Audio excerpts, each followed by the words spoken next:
तो ये तो केवल बोलने की बात है। अब जहाँ तक नेताओं का तो काम ही है केवल बोलना, उस पर पूरी तरह से कहाँ वो खड़े हैं। सारे लोगों को पता है कि हम लोग 51 दिनों से यहाँ धरना प्रदर्शन पर बैठे हुए हैं, सारे लोगों को पता है। मुख्यमंत्री जी हों, अपर मुख्य सचिव के पाठक जी हों, बहुत सारे अधिकारियों को पता है, लेकिन उन्होंने आज तक यहाँ आने का प्रयास नहीं किया। आखिर वजह क्या बात है? इस तरह से मजाक उड़ाया जा रहा है। और जो हमारे संविधान में भी व्यवस्था है कि जो अंतिम पायदान पे बैठा पिछड़ा है, चाहे दलित है, चाहे दिव्यांग है, उनके लिए, चाहे महिला है, चाहे अनाथ है, उनके लिए विशेष उनके लिए विशेष व्यवस्था का प्रावधान है। उस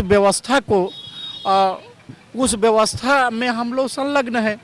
तो उसी आशा और किरण की हमारा जो पद आए उसमें हमारा सामंजन कर दें, हमारी एक मांग है, सामान्य सी मांग है।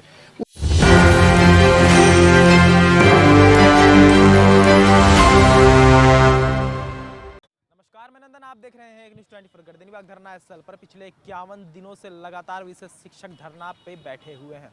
कारण आपको पता है कि मात्र एक मांग समायोजन को लेकर ये लोग यहाँ पर आए थे। पहले दिन यानी 21 नवंबर 2023 को ये लोग यहाँ पर आए थे, मगर उस दिन के बाद से इन्होंने हर वो प्रयास किया जहाँ से इन्हें इनका हक मिल जाना चाहिए था। कहने का अर्थ ये है, कार्यालयों की अगर बात करें तो राजद, भाजपा, जेडीयू तक भी ये लोग गए, मगर वहां से भी कोई निष्कर्ष नहीं मिला इन्हें। अगर बात करें दूसरी तो के पाठक, जिनके हाथ में पूरा डोर है इनका, उन्होंने भी इनकी बातें नहीं सुनी। जगह जगह जाकर स्कूल जाकर जो निरीक्षण करते हैं, उन के पाठक के पास विशेष शिक्षकों के स्कूल में आने का भी समय नहीं है। क्या कहें?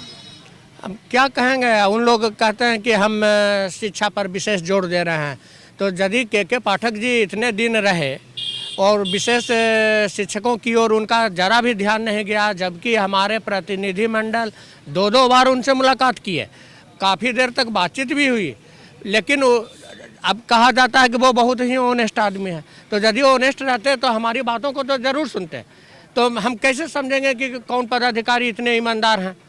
और जहाँ तक विशेष बच्चों की बात है कि हम तो समझेंगे कि इन लोग अधिकारियों के चलते हमारे जो बच्चे हैं, दृष्टिबाधित बच्चे हों या डिसेबल बच्चे हों, जिसकी परीक्षा फरवरी में होने वाली है, तो यहाँ शिक्षकों की कोई गलती नहीं है, यहाँ टोटल पदाधिकारियों की गलती है मेरे समझ से। यदि उनकी गलती नहीं रहेगी तो हमारी मांगों को तो उन्होंने पूरा किया होता। आकर के कम से कम समझते भी धरना स्थल पर कि आखिर बात क्या है। इतना तक भी यदि वो नहीं आते हैं तो हम तो समझते हैं कि वो केवल शिक्षा अभियान चलाते हैं, लेकिन डिसेबल बच्चों पर उनका किसी भी प्रकार का कोई ध्यान नहीं है। यदि वो स्कूल में निरीक्षण भी करने गए तो एक लाइन भी उन्होंने नहीं पूछा होगा कि इस विद्यालय में या इस जिले में या इस प्रखंड में विशेष शिक्षक तो होंगे, उनकी नियुक्ति तो हुई होगी, आखिर वो कहाँ है?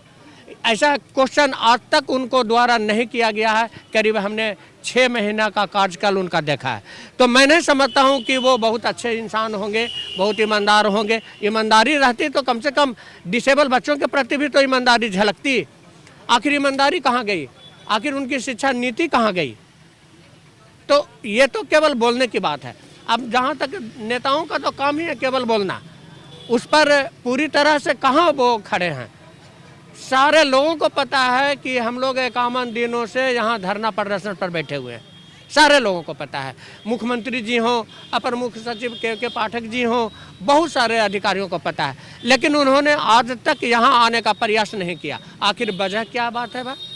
आप वोट बैंक के चक्कर में रहते होंगे, जिनकी संख्या लाखों में है, उनके पास आप जाते हैं। आखिर वजह क्या है कि आप अल्पसंख्यक रूप में हम लोग हैं, तो यहाँ आपको एक बार भी मौका नहीं मिलता है? ऐसा तो नहीं हो सकता है। लेकिन ये वो भी जान लें कि यदि डिसेबल बच्चों के साथ कुछ अनहोनी होती है, उन लोगों के शिक्षा नीति में गड़बड़ होती है, तो पूरा जवाबदेही बिहार सरकार और जो शिक्षा विभाग के अधिकारी हैं उनको पर जाता है। सवाल लेंगे, 51 दिन हो गए, आशा की किरण आपको दिख रही होगी तभी आप यहाँ पर है। चलिए बात करते हैं, अगर पिछले 21 नवंबर को जाते हैं, जिस दिन आप लोगों ने पहले दिन यहाँ पर धरना दिया था, तो क्या आप लोगों को लगा था कि 51 दिनों तक हमारा धरना जारी रहेगा और ये अभी और आगे शायद बढ़ने वाला है? हम लोकतंत्र के चौथे स्तंभ को बताना चाहते हैं कि हम 51 दिनों से यहाँ पर हड़ताल पर बैठे हैं। हम गांधी बाबा के बताए हुए लोकतांत्रिक रास्ते को अख्तियार किए हुए हैं। हम जो सामान्य से कम हैं उन विशेष बच्चों को प्रशिक्षण देते हैं। यह प्रशिक्षण हम लोगों ने 18 साल से दिया है। समय समय पर हमने विभाग के पदाधिकारियों को और शासन और प्रशासन दोनों को अवगत कराते रहे कि हमारा भी समायोजन होना चाहिए। जब मतलब हमारे सर्वे और सर्टिफिकेट पर विशेष शिक्षक का बहाली आई, जहां हम लोग सुप्रीम कोर्ट में लड़के इस पद को क्रिएट कराया, तो बिहार में अभी पद क्रिएट हुआ 7,200 पद है। इसमें 1,000 हम लोग हैं, उसी पद पे हम लोग सामांजन के लिए बैठे हैं। सरकार और प्रशासन की तरफ हम लोग ललचाई हुई नज़रों से देख रहे हैं और देखते हैं जो विश्व में लोकतंत्र की जननी माना जाता है जिस राज्य को, उस राज्य में लोकतंत्र को किस तरह से मजाक उड़ाया जा रहा है। और जो हमारे संविधान में भी व्यवस्था है कि जो अंतिम पायदान पे बैठा पिछड़ा है, चाहे दलित है, चाहे दिव्यांग है, उनके लिए, चाहे महिला है, चाहे अनाथ है, उनके लिए विशेष बालक का उनके लिए विशेष व्यवस्था का प्रावधान है। उस व्यवस्था में हम लोग संलग्न हैं। तो उसी आशा और किरण की हमारा जो पद आए उसमें हमारा सामंजन कर दें, हमारी एक मांग है, सामान्य सी मांग है। उसी आशा में ही बैठे हैं और हम भगवान और ईश्वर से, यहाँ के साधु संतों, ऋषियों, मुनियों, शिक्षाविदों, साहित्यकारों और यहाँ के लोक नायकों से आग्रह करता हूँ, हवाओं के माध्यम से जहाँ हमारी बात नहीं पहुँच पा रही है वो हमारी बात को जानते हुए भी अनसुना कर रहे हैं। क्योंकि सूचना क्रांति और वैश्वीकरण के युग में जहाँ पूरा विश्व एक गांव बना हुआ है, एक खबर तुरंत पहुंच जा रही है और हम यहाँ पर बैठे हैं। हमारा साथी अमेरिका से देख के बता दे रहा है कि आप पटना में बैठे हो, धरना स्थल पे बैठे हो, लेकिन आदरणीय मुख्यमंत्री कहते हैं हमको पता नहीं है। पता सारे लोगों को है, लेकिन यही बात है कि हम लोगों की संख्या कम है। हम लोकतांत्रिक ढंग से अपनी मांग को लेकर 51 दिन से यहाँ बैठे हैं। शासन और सत्ता से मांग करते हैं कि ईश्वर उनको सद्बुद्धि दे और हमारी मांग को जो है माना जाए।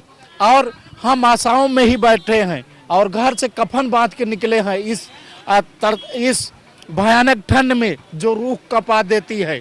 हम लोग जगह जगह, कहीं बस स्टैंड पे, कहीं रेलवे स्टेशन पे, कभी कहीं वृक्षों के नीचे 2-2 लिट्टी खा के आते हैं।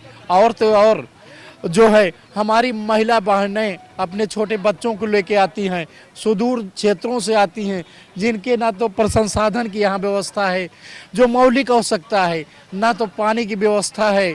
मित्रों, हम लोग बड़े कष्टपूर्ण जीवन से जी रहे हैं। एक सवाल लेंगे जी। 51 दिन हो गए, स्थिति ये आ गई है कि आप ही के साथी ये भी कह रहे हैं कि हम आत्मदाह करेंगे, खुद को आग लगा लेंगे, तब शायद सरकार हमारी बातें सुने। इसे आप किस नज़रिए से देखते हैं? कहना चाहते हैं हमारे विद्वान शिक्षा मंत्री प्रोफेसर चंद्रशेखर सिंह जी दिन रात ज्ञान बांटते रहते हैं। क्या दिन रात घूम घूम के ज्ञान बांटते हैं? उनको नहीं समझ में आ रहा है कि शिक्षा नीति सामान्य बच्चा का जितना अधिकार है उतना ही अधिकार आपको डिसेबल बच्चा का भी है। और डिसेबल बच्चा को जो पढ़ाने वाले शिक्षक है 51 दिन से यहाँ पर बैठे हुए हैं।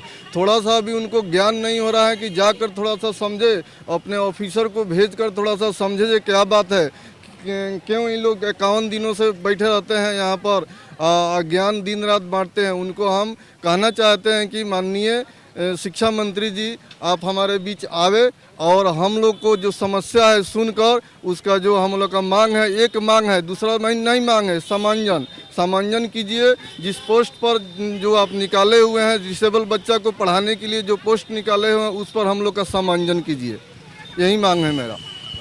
अब देखिए, विशेष शिक्षकों द्वारा धरना पिछले 51 दिनों से दिया जा रहा है, लेकिन अब तक कोई भी सुनवाई सरकार की तरफ से नहीं हुई। आपको बता देते हैं कि 21 नवंबर 2023 को सबसे पहली बार धरना स्थल गर्दनीबाग धरना स्थल विशेष शिक्षकों से भरा था।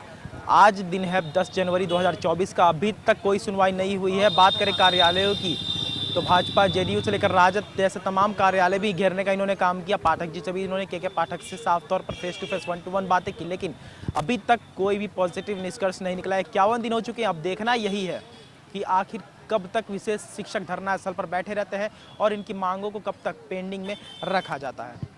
तो ये थी आज की रिपोर्ट। बाकी ऐसे और तमाम खबरों के लिए हमारे साथ बने रहो और देखते रहें न्यूज़ 24। मैं नंदन पिंटू के साथ, धन्यवाद।